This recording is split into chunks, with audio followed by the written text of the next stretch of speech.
the people that you hand it over to who run that pension scheme have obligations to act in your best interest. Quite rightly they do.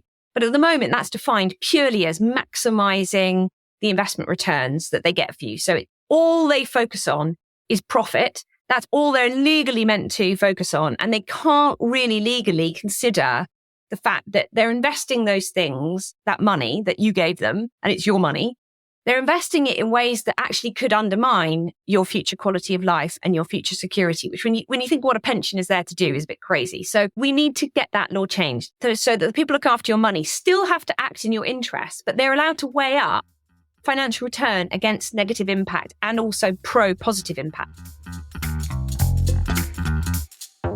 We are on an adventure to unite the stories and solutions of the pioneers, creating a better future for all. Together, we will journey to every continent, every country and community, and ask the question, what is the future you dream of? We will explore the blockers to us getting there, and we will ask, what will it take? What do we need? What do you need to create a future where we all thrive in balance and harmony with nature and each other? In this episode, we welcome Catherine Howarth, who's been pioneering systems change for over a decade with ShareAction. ShareAction coordinates civil society activism to promote responsible investment across Europe. We explore the critical role finance, pension funds, asset managers and big banks have in transitioning to a low-carbon future, and there is no space in our carbon budget for further investment in fossil fuels.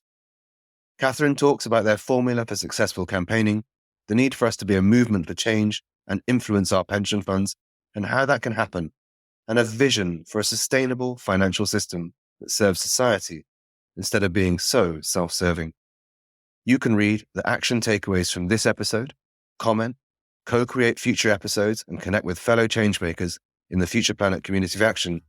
Just visit futureplanet.love to sign in or sign up. Let's get into it.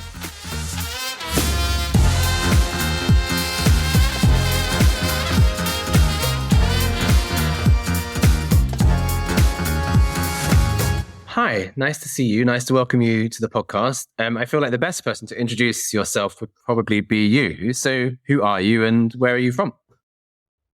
Hi, Carl. Thank you so much for this invitation. I'm really looking forward to our chat.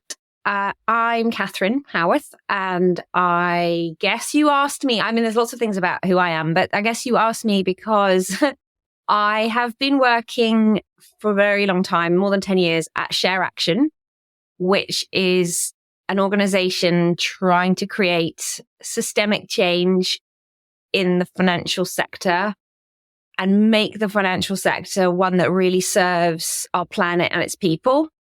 And what we love to do is get into a sort of form of constructive trouble.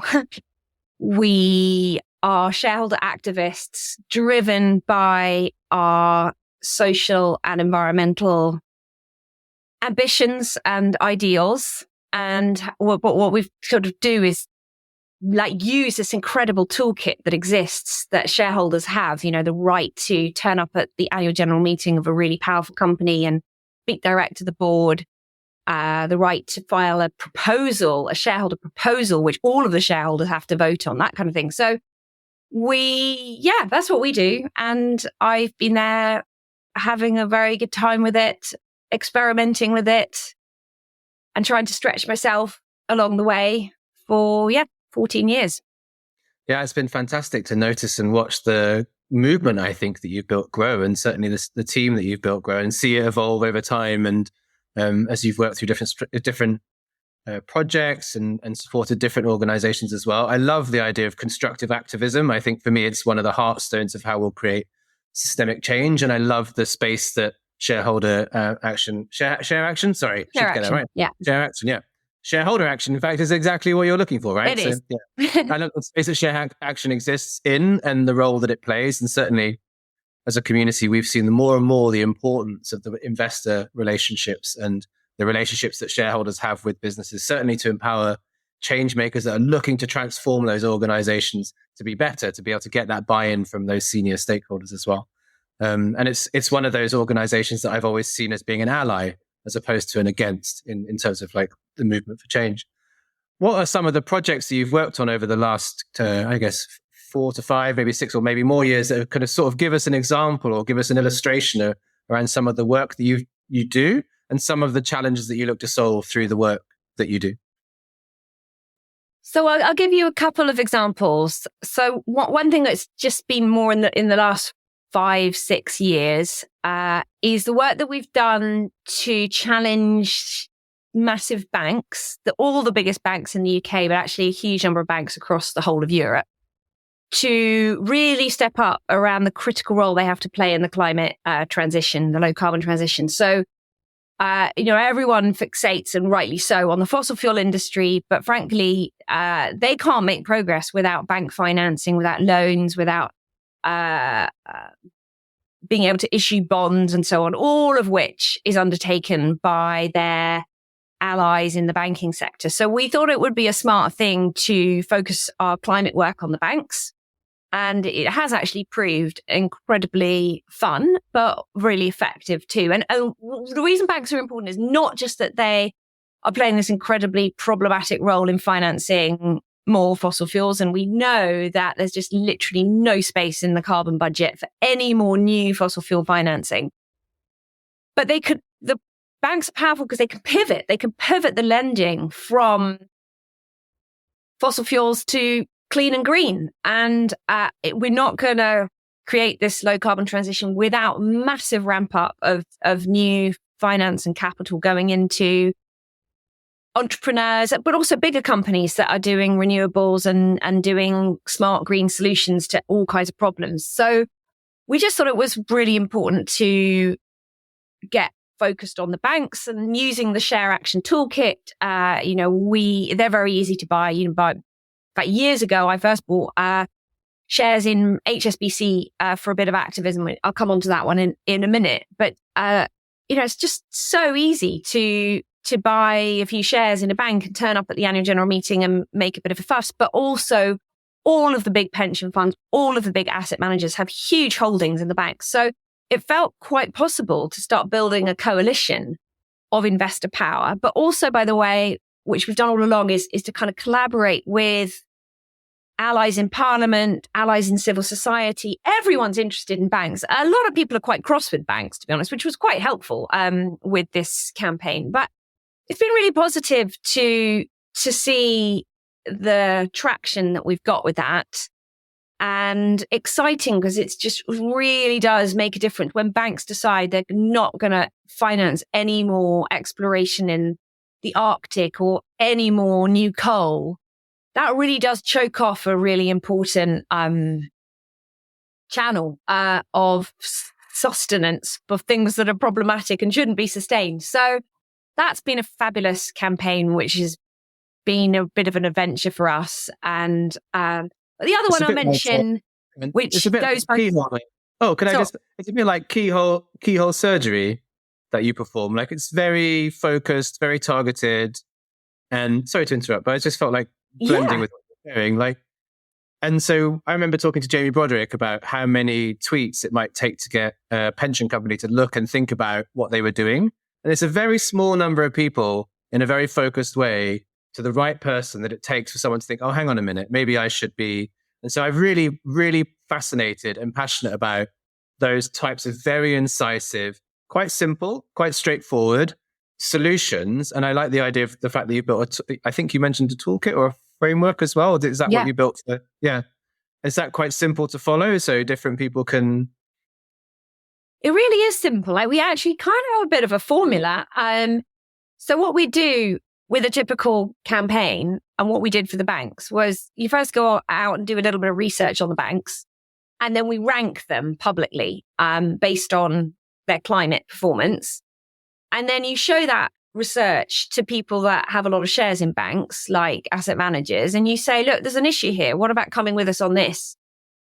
And then you start some shareholder activism and off you go. And and by the way, it's a bit of a kind of rinse and repeat thing. So we did the first banking ranking, and then we've done 2 more.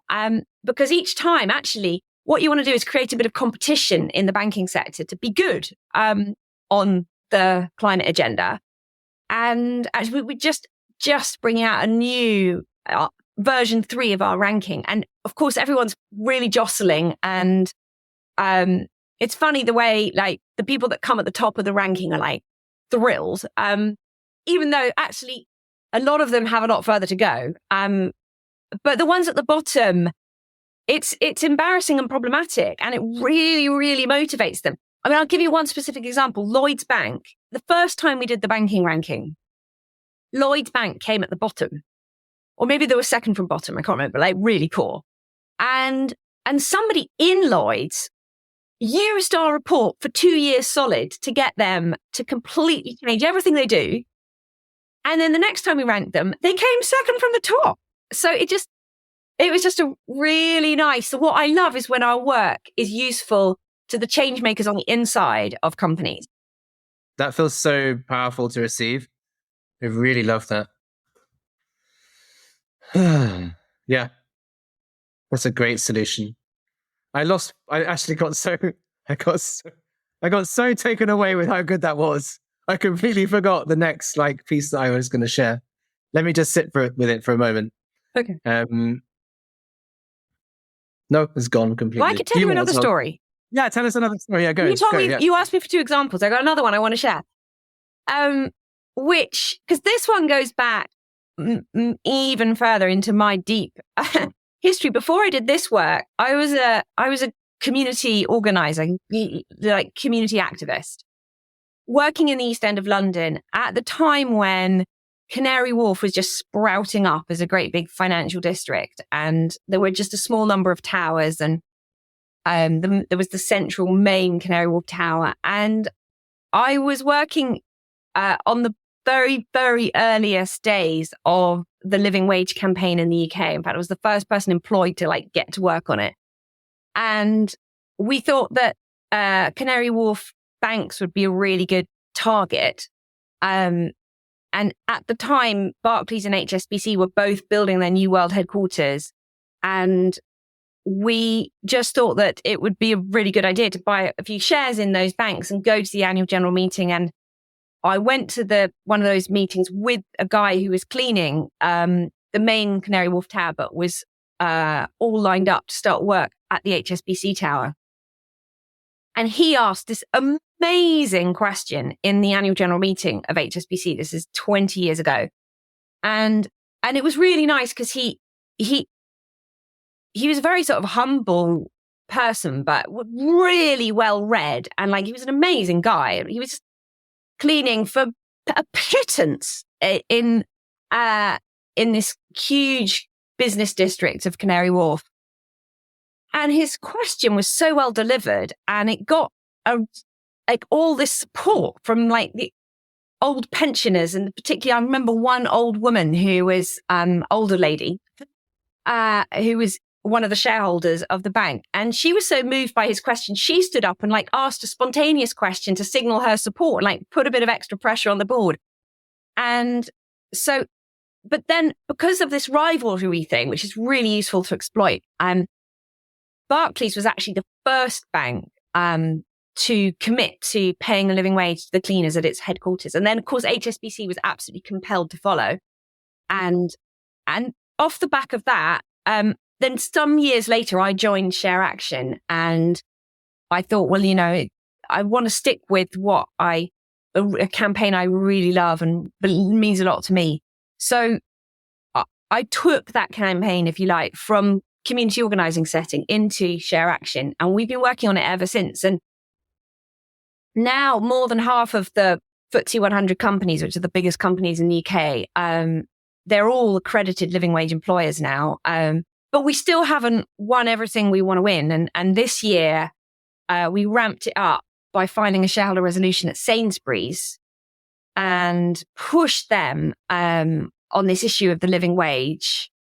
And actually, they did raise the wages of 19,000 Sainsbury's workers in London to the London living wage rate, but they didn't commit to becoming an accredited living wage employer, which would compel them every year when the living wage rate goes up to stick with it.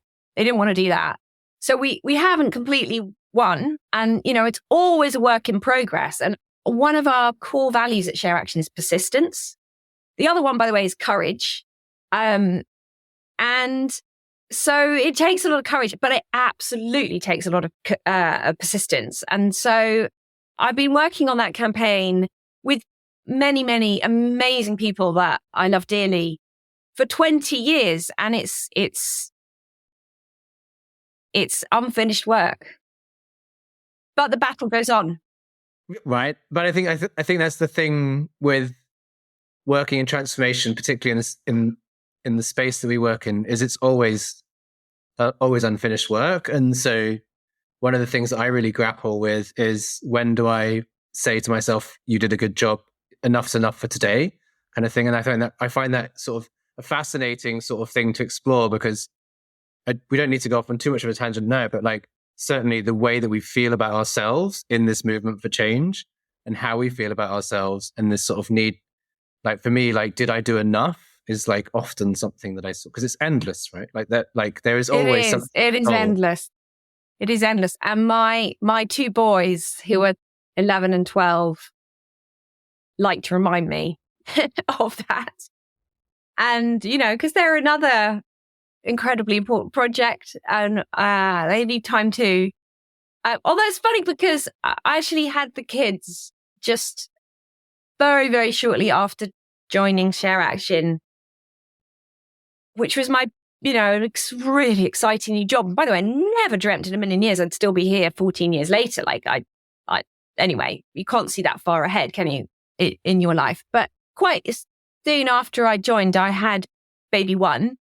And then 13 months later, I had baby 2. And it kind of forced me to have a bit of balance in my life, which was no bad thing at all. And I know that the boys would, they probably think I work too hard, and I probably do. But thanks to them, I work better and smarter, because I just can't think about work all the time, because I have to go off and do fun things with them.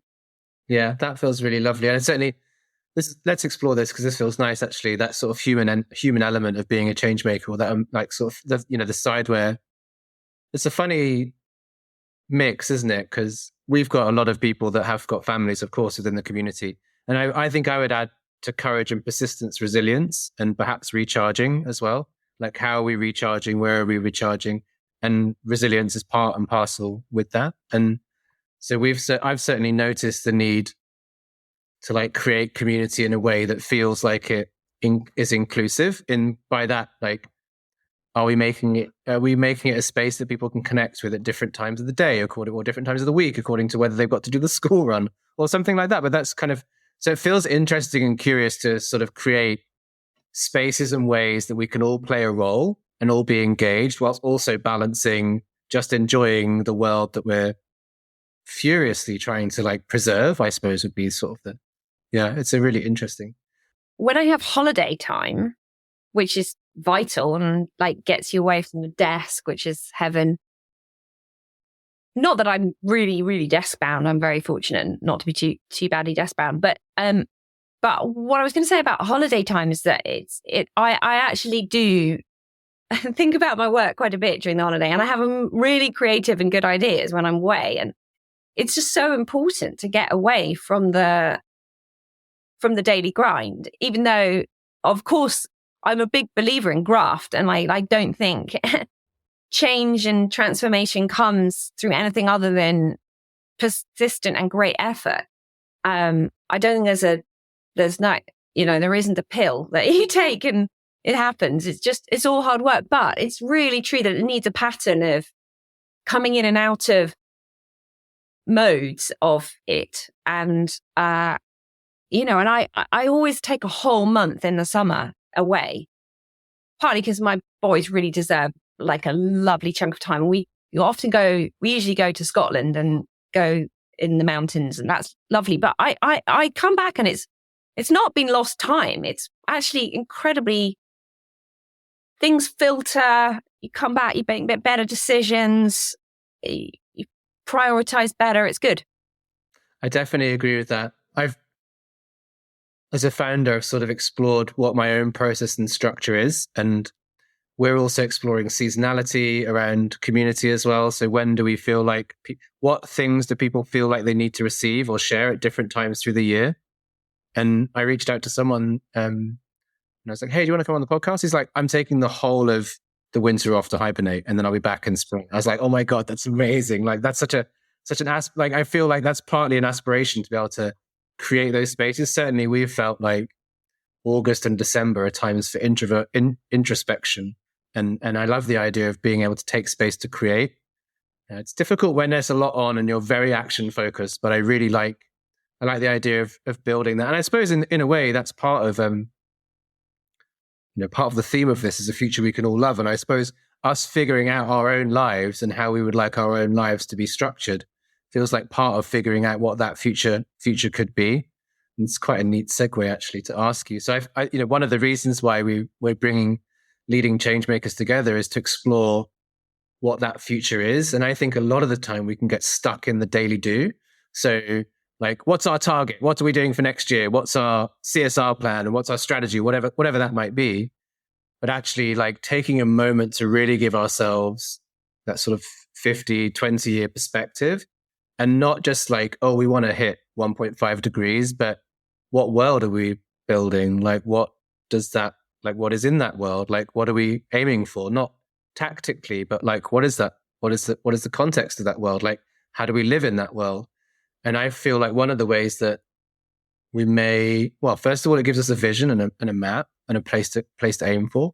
It's like a vision board, but it also might stop us from going down cul-de-sacs. So we've seen, I don't think my personal view is I don't think everyone having an electric car is the future, right? It can't be. It's just not possible.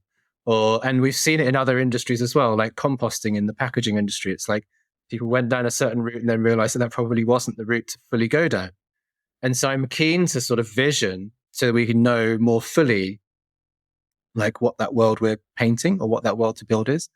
Well, I guess you could share two parts of it. So one might be from your professional perspective, but one might be from your own sort of heart-centered perspective. Like, what's that world that you feel like we're aiming for? Well, so as you say, you could kind of fill this with a lot of platitudes about all the sustainable development goals would have been met and all, we'd be at one point, we would have climate crisis under control and those things are incredibly powerful goals and aspirations. So I don't want to park them completely, but I also feel that, we've got agency here now in the present. And whilst it's really important to be powered by a vision of a better future, it's very motivating. And I think if you don't have some clarity on the change you want to bring about, it's difficult to get up in the morning and go for it. But at the same time, we probably should have the humility to acknowledge that ourselves in 20 years and all the other people involved in 20 years will be inventing the present then. So we can only kind of lay a path and not be too prescriptive and try and over control what the future is. So where that takes me is thinking about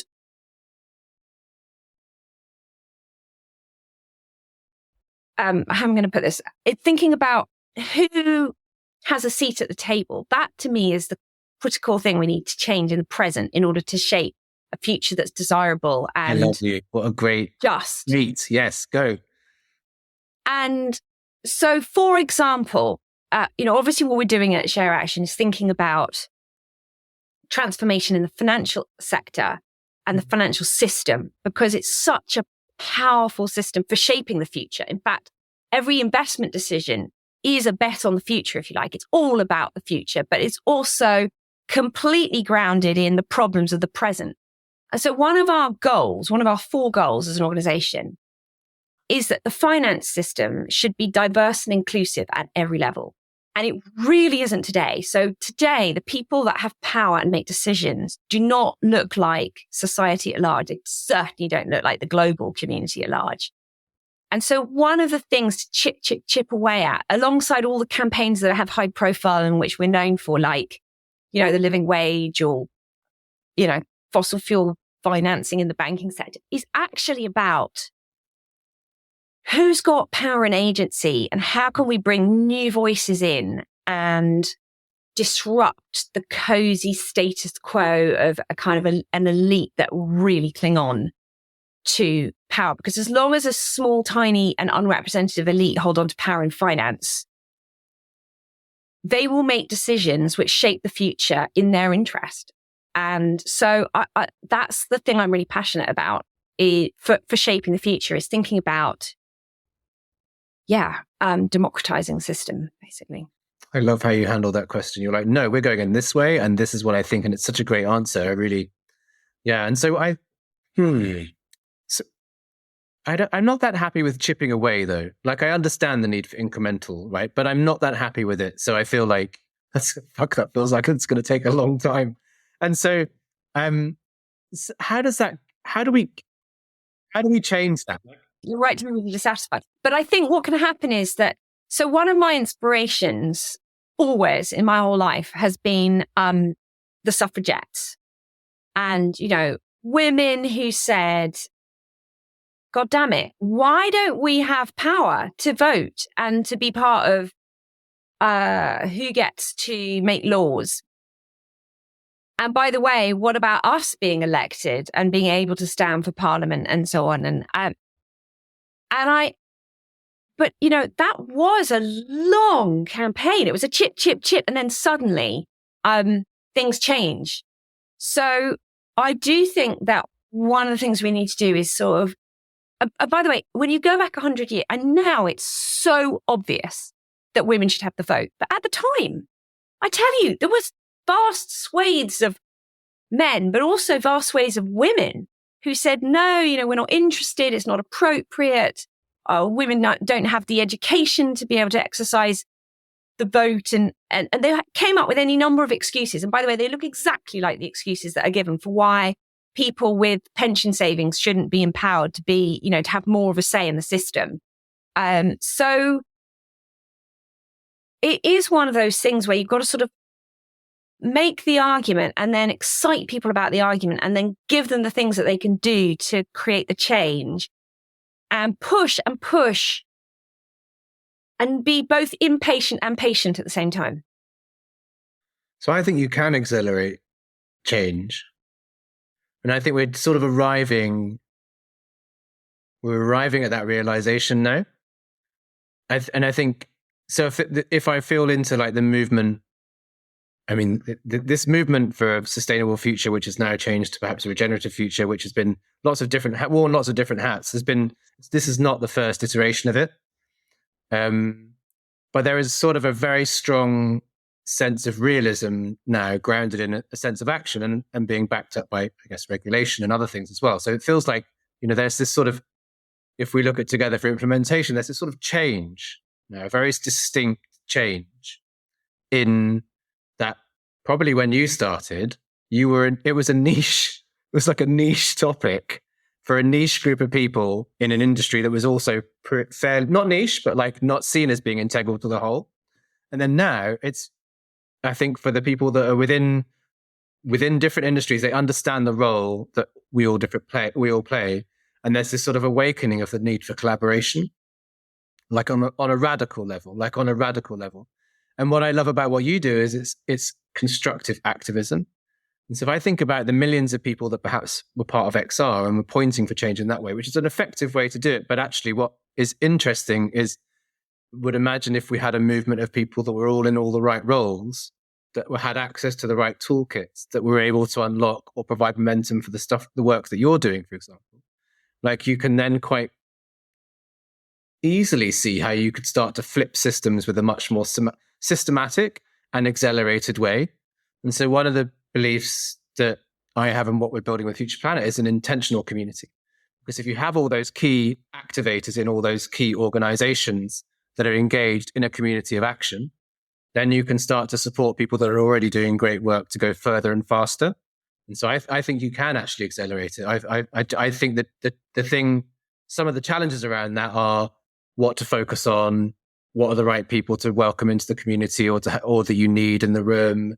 But I think there's an openness and if only, if only we could utilize the same strengths and resources that people spend selling on advertising, and the same level of like resources that happens there towards systematically building intentional, very, very intentional campaigns around systems change, particularly around accelerating this, then I think you could get there quite quickly, because I think you would build up a head of momentum. So I think a good question to ask is, how in 3 years could we achieve X? And I don't know what the X would be, but I think that would be that. I don't know. I'm riffing now. I completely agree that through collaboration and movement building, that is utterly critical. And we don't need to sort of build the entire movement from scratch. We just need to create bonds and relationships with already self-organized groups that are broadly aligned. I mean, and be generous in kind of making sure that we co-own the proposals and solutions that we're developing, but also we co-own any success that might emerge. Movement generosity is completely critical, but collaboration without it, well, we're completely lost. So yeah, and of course, let's be honest, there's quite a bit of there's competition, and not in a good way within civil society, within the kind of sustainability social movements. There can be competition for funding, but there's also competition for airtime, and those things are really problematic. And I mean, they are understandable, but they're not good, and we need to. But in terms of where 3 years, I mean, one of the things that we've been working on for years at ShareAction. So it's worth saying, one of the reasons I'm happy in the organization is that we do things that have different time horizons and different kind of trajectories. So we'll do campaigns that are just in a single year, and we get sometimes we get fantastic result, and that's brilliant. They're not systemic change, but they are meaningful little bits of progress where we've really made a change, made an impact, got a commitment out of, let's say, a big company. And those little step-by-step bits, they're not systemic change, but they contribute to it because they build hope. And hope is an incredible asset in this kind of work. If you lose hope, you're finished. You've got to, and so small wins, and not just wins at the kind of organizational level and winning this campaign, but wins in which people feel they were part of something and they learned something and they stretched themselves and they were amazed by their own leadership in that moment. Those things are really hope building. And then they lock you into the possibility for even bigger and more systemic change. And I do believe that we need to change the law, for example, in a number of areas to achieve a truly sustainable and a sustainable financial system that serves society instead of being so self-serving as it has often been, and really just mainly serving the interests of people that work inside it, as opposed to really being at the service of society and society and addressing and helping to resolve some of the crises we face. But we will need to get the law changed. But to do that, what laws would they be? Sorry. Well, for example, to do that as well, but what laws would they be? And then to do that would be a good follow up from that. Okay, so one thing that we've been calling for years, and there's been a little bit of change, but not nearly enough, is what's called, it's a real sort of bit of a technical term, but it's called fiduciary duty of institutional investors. So at the moment, if you put money out of your paycheck into a pension scheme, which millions and millions of people do, the people that you hand it over to who run that pension scheme have obligations to act in your best interest. Quite rightly they do. But at the moment, that's defined purely as maximizing the investment returns that they get for you. So all they focus on is profit. That's all they're legally meant to focus on. And they can't really legally consider the fact that they're investing those things, that money that you gave them, and it's your money, they're investing it in ways that actually could undermine your future quality of life and your future security, which when you think what a pension is there to do is a bit crazy. So, they can invest it in companies that sell deeply unhealthy food. They can invest it in companies that are destroying the climate through dirty energy. They can, and they don't have.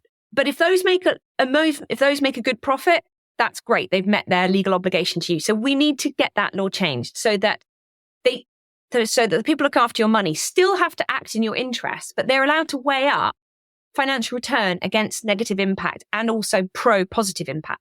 That would be transformational in terms of the legal underpinning of our financial system. And if we got it, then so much else would flow. It wouldn't be a silver bullet. There's no such thing as a silver bullet. But at the moment, it's one of the major barriers to having a financial system that really meets the needs of the moment in this time of multiple polycrisis, whatever we call it. And so that's one. But, at the moment, it's on nobody's manifesto. Can we explore that one? Yeah, great. So let's note the other ones, but let's explore this one. So why has that not happened, and what would we need to do to get it to happen? So it has not happened because I think mainly because we have, as a movement, and I put ShareAction really at, take a share of responsibility. We haven't made the case to the public at large. We haven't made the case to the politicians, and we've got to do that. We've got to do that well. And so that's what I mean about, each of our individual campaigns gets people excited and positive and really feel good. But it is just a bit too, it's like little tiny pieces, and we need to be more ambitious. You said it earlier, Carl, we've got to think big now. And so, and I think we haven't been as bold and imaginative in conveying the change we want to bring about as we could be. So, but by the way, we're just about to really get to work on it. So if this resonates with anyone on the podcast, it would be really great to reach out, because we are about to start really campaigning on this in a much more concerted way and try and make sure that, because we know in this country, we're going to have a general election by the end of 2024, right? So our dream would be that over the next year and a half, as we get towards that, people in every constituency are excited about this idea. They're bringing it to their parliamentary candidates, and we're trying to get all the major parties to sign up to introducing this change. And it would be a bit like going back to the suffragettes, which I was talking about earlier. Like, it took them years, and then finally a parliament full of men voted that they should have the right to vote. And so it just takes a while, but you've got to get people agitating for it. So that's what we need to do. No, I think that's fantastic. And so who are the people that need to be, who do we need to call in? Who's like, so in the local council, who's that like I'm interested in, so I think all change happens because people, right? That's, we make the systems, we can change the systems.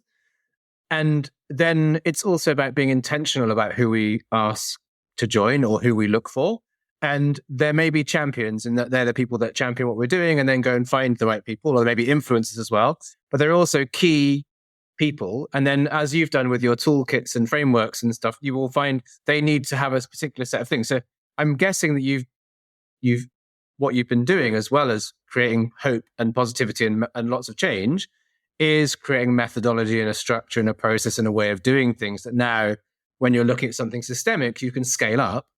Who are those people that need to be, who do we need to ask to join? Well, we absolutely need a movement all over the country so anyone with a pension has a stake in this directly. And, that's exciting, because basically nearly everybody has one. So that means it's all of our campaign. But who do we need to reach in terms of influencers? It is basically the parliamentarians and the big parties. And of course, that you mentioned the local councils, they're really important, because they're obviously the local base of a lot of those parties. And also each of the local authorities has a pension fund as well. So a lot of people in local government are actually quite clued up about pensions, which is really helpful. That's fantastic. So we could do with finding an organization, if you've not found them already, that has good strategic relationships with local councils, or a multitude of organizations that have good strategic relationships. That would be amazing. And then, there's an incredible grassroots environmental movement in the UK. Like, if you care about the environment, if you care about the climate, if you care about the biodiversity and nature crisis, you kind of need to get serious about this finance problem. And so, it really does wrap around so many of the things that people hold near and dear and are really committed to. It's just a tool for change, but a powerful one. Just like, votes for women is a tool for change. It's not a thing in itself. It's an unlocker. It's an enabler of change. And I think those are the points where, we talked about competition before. My sense is there's some things that it's really good to be competitive about, perhaps, but actually there are some really key things that we all need to collaborate on. And those are often the systemic ones. And so this is an exact example where there are no competitors. You can only really collaborate on this. Like it's all about, okay, what do we need to do? How do we need to solve it? How do we work together? And in a way, the result is everyone's to share. So you don't need to say who gets what. The result is that we become successful in transforming the system. That feels like a completely appropriate, and apt result, right? Like I would be happy with that. That would be good. So we're thinking about strategically aligned organizations that have got good influence in local councils, and then the influencers that influence those local councils. So that often, as you mentioned quite rightly, is constituents and perhaps people that already have a relationship with them, either around nature, biodiversity, the environment or social, or also perhaps their money and their personal money that they might have. That feels like an interesting group to call in. And that feels good. I think that we've done that bit. Okay, you mentioned, before we went on this really nice and perfectly, it's exactly what I wanted to get from this exploration. You mentioned there was a second one, which I cut off before we went into that. Can you remember what that was now? We might not be able to go back that far. No, so okay, let's start with, well, that might be it. That might be us. Like, this is like, we might have reached this is the full birthing of this whole idea that you've got here and how we support it. But actually, are there other blockers or unlockers that you see that are of similar nature that could be supported, or other ways that people could support what you're doing, for example? I think that's, there are other bits and pieces. Like at a global level, we should have things like really strong corporate sustainability reporting standards, but that's really technical. The thing that every person can get around is this change in the legal duties of pension funds. The duties they owe to you are not working in your interests in the way that they've been defined currently. And that is everyone's problem. We can all own it. And I think it's just a really exciting campaign to get behind. And I've often thought about, amazing campaigns in the past that were like Jubilee 2000, Jubilee Debt 2000 in the millennium. That, like, in some ways it was such a technical issue. International debt arrangements between poor countries and rich countries. It's very technical, but as a campaign, it was so beautiful because, first of all, the concept of Jubilee goes back 2000 years. Like, it's a freeing up, it's a letting go of old debts and old chains and bondage, the bondage of debt. And it was just such a beautiful campaign, and they were really successful with it, even though some of it was quite technical. And it's the same for this work on fiduciary duties to pension schemes. It's got a really technical piece, but it's also got a really kind of simple message, which is they're looking after your money. Let's make them do it in a way that's really good for planet and people and for you, and isn't just fixated on profit maximization in a way that doesn't even make sense, isn't even smart. So I think that's we're going to play around with this, but I'd love your help, Carl, because you're an amazing communicator and a real kind of, this is what we need to figure out. We're trying to work out, how do we make this really resonate, really exciting, and then turn it into something that is politically unstoppable and has the backing of whatever government gets in next time around. Right there on their to-do list is rewrite these laws to make them fit for purpose for the future. I mean, that, oh my God, it's making my spine tingle just even thinking about it. I love it. I feel my role is a connector and a convener and a community space holder. And I know many wonderful people that would be interested in this. And I also know many passionate people that are really looking to get involved in something proactive. And I think this is exactly the kind of thing that they would understand how to do. And I'm lucky enough to know some great people that understand how to communicate things simply. So I feel maybe sometimes I'm a good communicator, but also I often know many people that would be able to help with this. So let's call them in. Let's welcome them to... You're a top connector. Top connector. Yeah. That's how I'm of service. That's certainly how I'm of service. Yeah. And looking at it through that sort of systemic connecting perspective. Yeah, absolutely. I think we need that, right? Like we need that like vanilla connection. And I'm working with your nice compliment, but I think there's also a very valid reason for building a community, a connected community alongside the existing system. I think that really adds our ability to be able to work much faster than perhaps we would be able to work if we were going within the existing systems. Your compliments threw me somewhat. Do you know what it's called? It's called people power. And there's nothing more beautiful in the whole world, I think. I feel that's true. And I also feel like there's so much positive energy, and there's a role that we collectively have, which is like, okay, well, if you've got this energy, what do we do with it? And this is as much a hunt for that. So it feels wonderful to find an unlocking solution. I've got one more question about it, and there may be others that arise.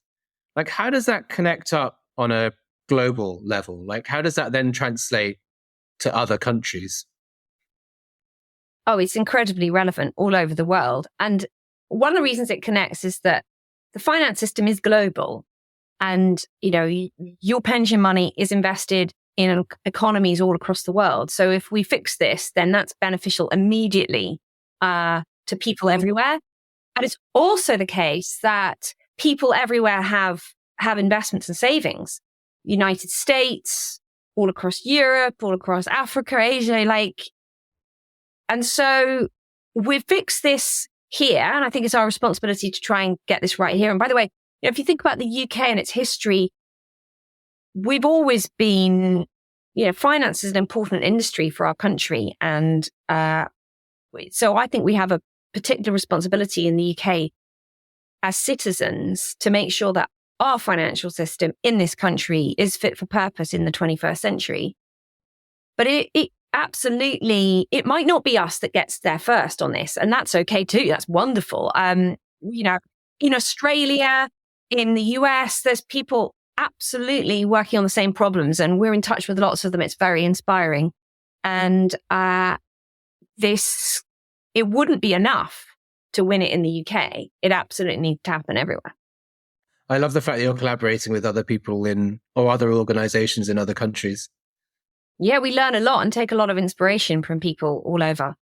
It's curious, isn't it? I think at some moments when we elect I don't know if we always choose who we have leading our country.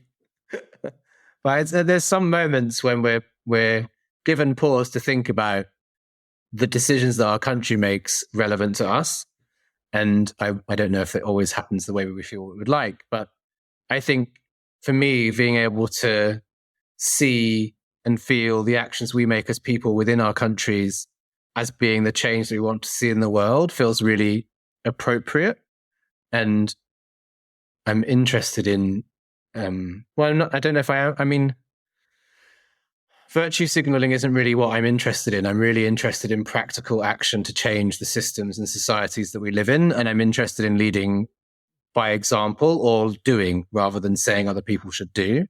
And I think in that instance, if we look at the strengths of the UK that's been built up over the years, either in the political system or the financial system or whatever that might be, as a heart of business, as a heart of finance, then it feels like a great place to transform and work in partnership with others in other similar network hubs through the world that see those other hubs as being ways to transform. That feels like, yeah, I can see that cascading in a really interesting way if we get that right. Absolutely. Yeah. Okay, well done. I mean, you asked me how long we would be, and I never know.